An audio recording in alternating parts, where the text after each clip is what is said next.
Hey everyone, this is going to be the tutorial video of the last performance video I uploaded. So if you didn't get a chance to check out the performance video, I will link it in the description. In case you're wondering about the cards I'm using, these are the Odyssey playing cards. I have a deck review on these, so I will link that in the description. So without further ado, let's get into the performance or the tutorial video. And all the links will be down in the description for everything I mention or everything I might forget to mention. Okay, so this first trick is this first way to turn a card face up is actually for a lot of people, they call it the easiest card trick you can do, and it involves just a slight setup, and I will show you right after I teach you this how you can do it from a shuffled deck. So your setup is going to be take any two cards you would like and turn them face down. So now you have this entire deck face down, except the bottom two cards are face up, and that is your only setup. So you can start off the effect by doing false shuffles, false cuts, anything you would like. Two things you want to keep in mind. Number one, you don't want to flash these two cards at the bottom. And number two, you want to keep these two cards at the bottom face up. So I'm going to link some false cuts and false shuffles I did in the performance video in the description. Excuse me.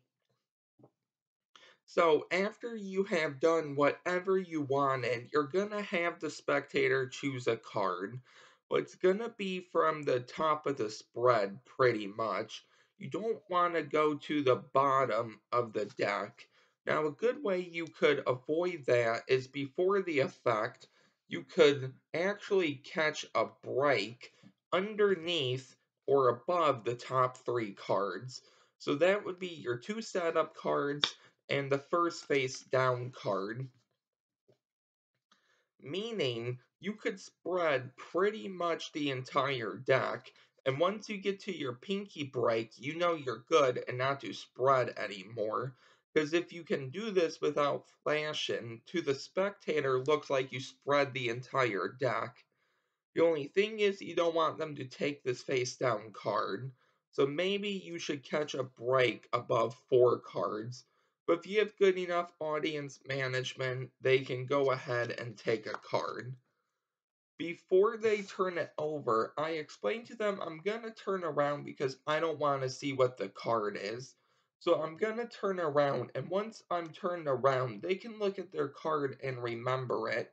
But I'm going to take this deck, I'm going to just turn it over just like that, and I'm going to hold it how I was before. Keeping in mind, though, not to flash. So now you have your setup on top. So let's say in this case they have the 9 of spades. So you're going to hold the deck in a pretty tight grip. Not too much though, because you don't want to flash.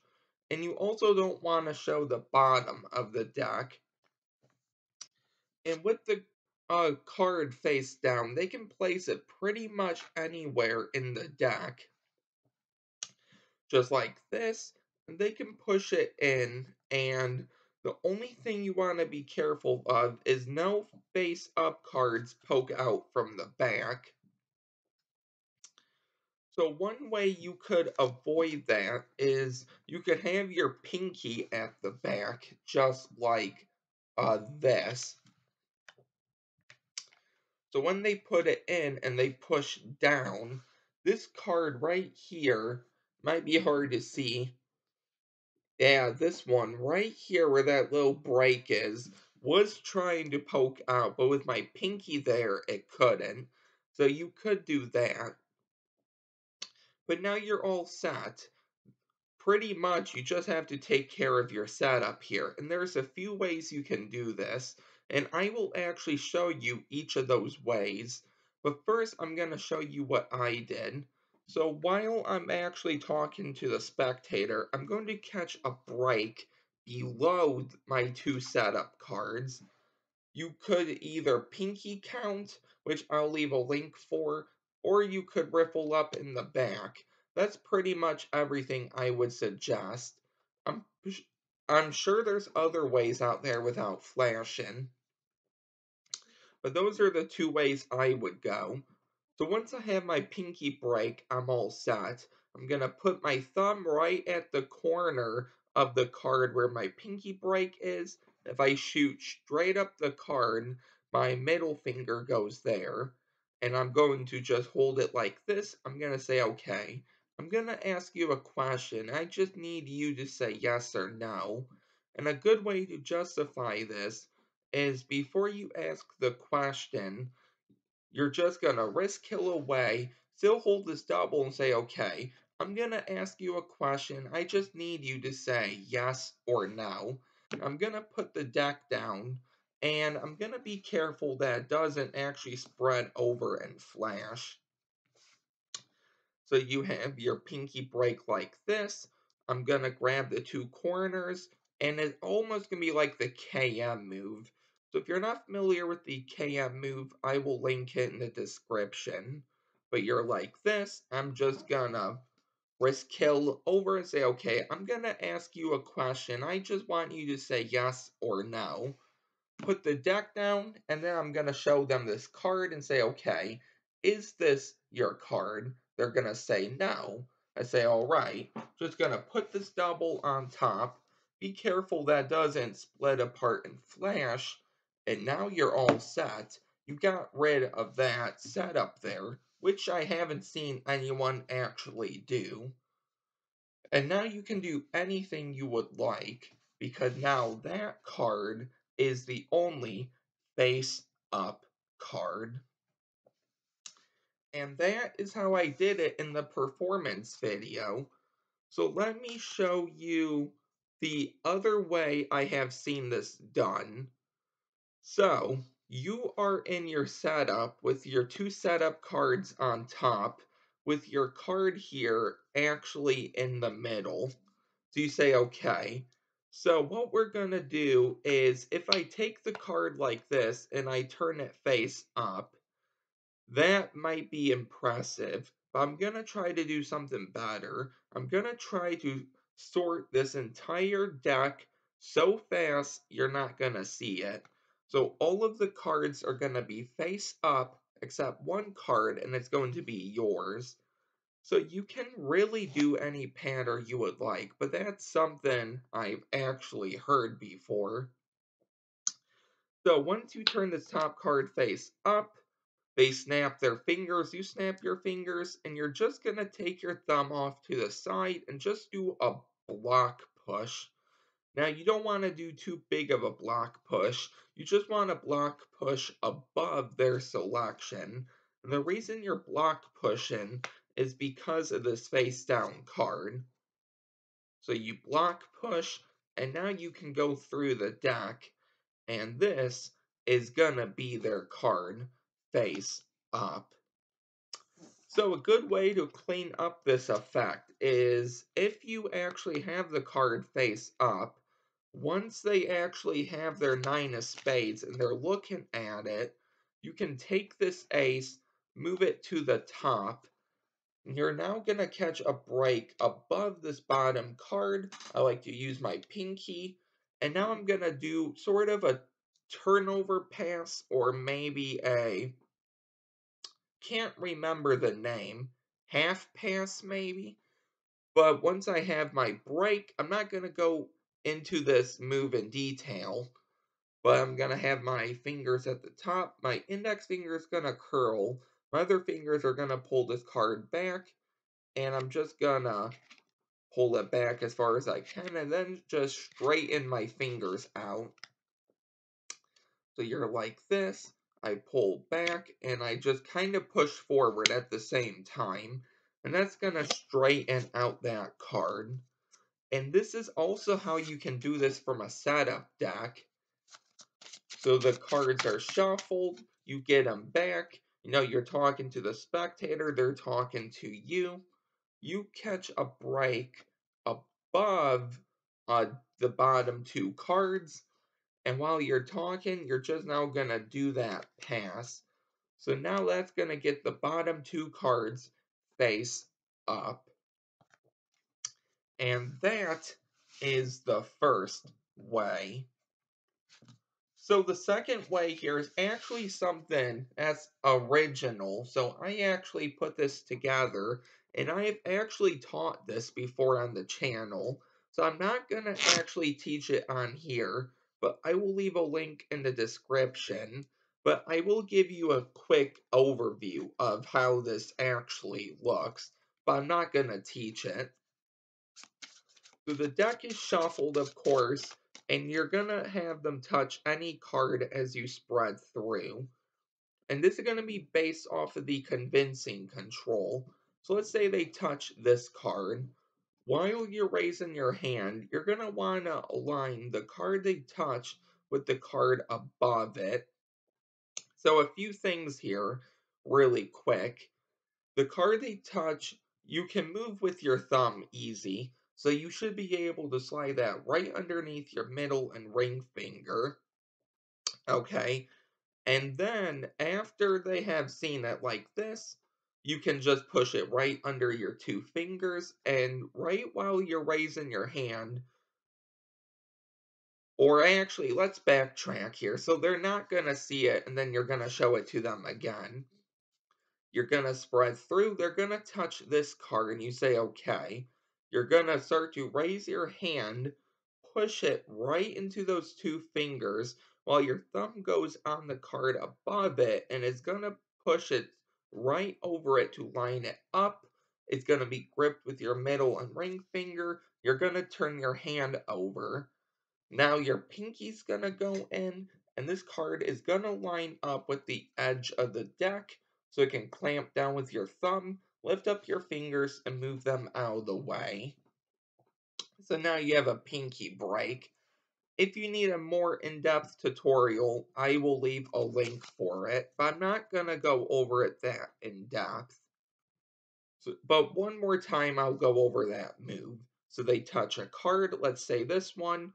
You're going to start to push it while raising your hand underneath the card above it. Once it's pretty much square, you can clip it with your thumb, put your middle and ring finger on the face here, turn your hand over, and once it's over, you want this pinky down. So now you can line up the double with the deck, pinch down with your thumb, lift up your fingers, and move them out of the way. There's a quick overview. So now you want this top spread not closed, but still spread out, because this bottom card is going to be doing the move.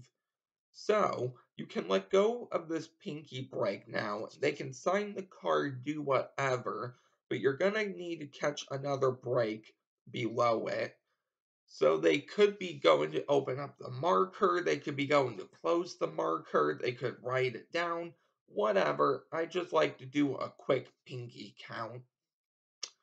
But now, once it's good, you're going to take the spread card, line it up with the selection on top, and with that pinky break, you can now move your middle and ring, and then go straight into where your pinky is, lift up and pin it against the deck. So now if you lift up, they're going to see that card. So once again, I have my pinky break. You have this card spread out. I'm going to line it up with this card, okay? And now my fingers are going to go right underneath there, so my middle finger can lift up. My ring finger can then join in. And before you just lift up, though, you're going to wrist kill. So it's going to be another KM move. So you're going to wrist kill like this.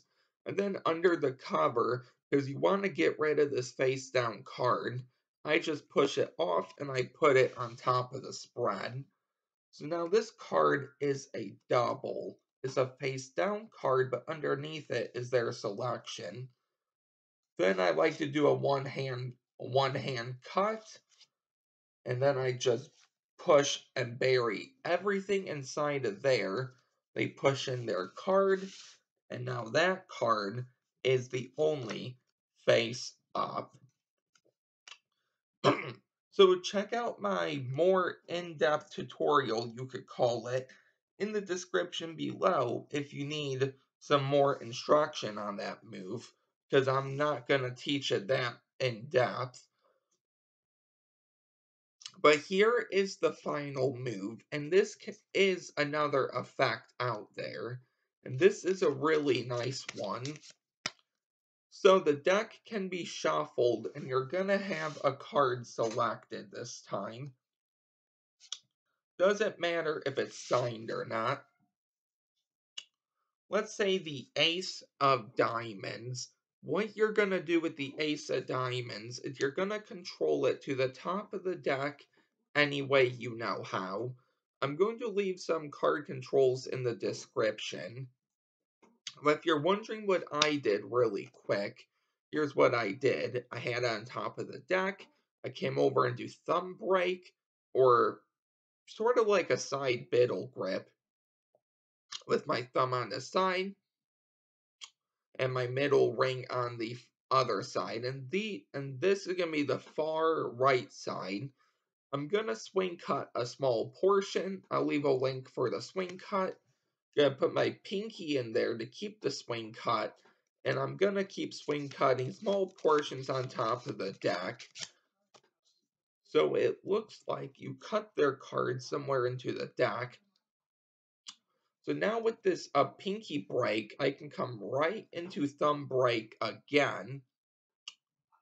But this time I'm going to swing cut about half into my hand, and then I'm going to use my index finger here to contact the outer left hand. I can now swivel that out on top of the pack and throw the other half on top. Do any card control you would like that gets the card to the top. But after that, you're all set. You're going to do the Brawy reversal, which is based off of the double undercut. Now, I don't remember if I actually have taught the Brawy reversal, but I'm going to link my double undercut video in the description because it says I taught variations of the double undercut. So maybe I taught the Brawy reversal, but if I haven't, let me know and I will make a new video on it. I might make a new video on it anyway, just to have it. But you're gonna catch a break underneath the top card once again. So if you're not familiar with breaks, comfortable with breaks, all of these I guess you could say effects are gonna get you comfortable with them. So once again, you could pinky count or lift up, it doesn't matter. I come over to thumb break, and now I'm going to double undercut. I'm not going to teach it, but I'm just going to use my pinky to take off about half, and my index finger is in the back. So I'm going to extend all my fingers, put this right on top of the deck while holding my break. I say, okay, is this your card? They're going to say no. Then I'm going to grab the rest from the break, turn them face up, and put them on the bottom and say, okay, is that your card? They're going to say no. I'm going to close it up, turn the deck over, and now I'm all set. I spread out the deck, and one card is face up, and that is their Ace of Diamonds. I'll go over that one more time really quick. So you have your pinky break like this. I come over and do thumb break. I'm gonna take off about half the deck, okay? And I'm gonna put this, my index finger is under. I'm just gonna extend it out like this and put it on top of the deck. Say, okay, is this your card? They're gonna say no. I'm gonna grab everything from the break, take it out, extend it, and say, okay, is this your card? they're gonna say no. I close it up, I turn over the deck, and just like that, one card would be face up, and it would be their ace of diamonds, wherever it is, right there. So we have our break. I'm gonna go like this. I'm gonna go like this. Turn it over. And there you go, ace of diamonds. And those were the three reversals, you could call it. So, I hope you enjoyed this video. If you did, don't forget to like, comment, and subscribe. And I will see you next time with some new videos. Bye.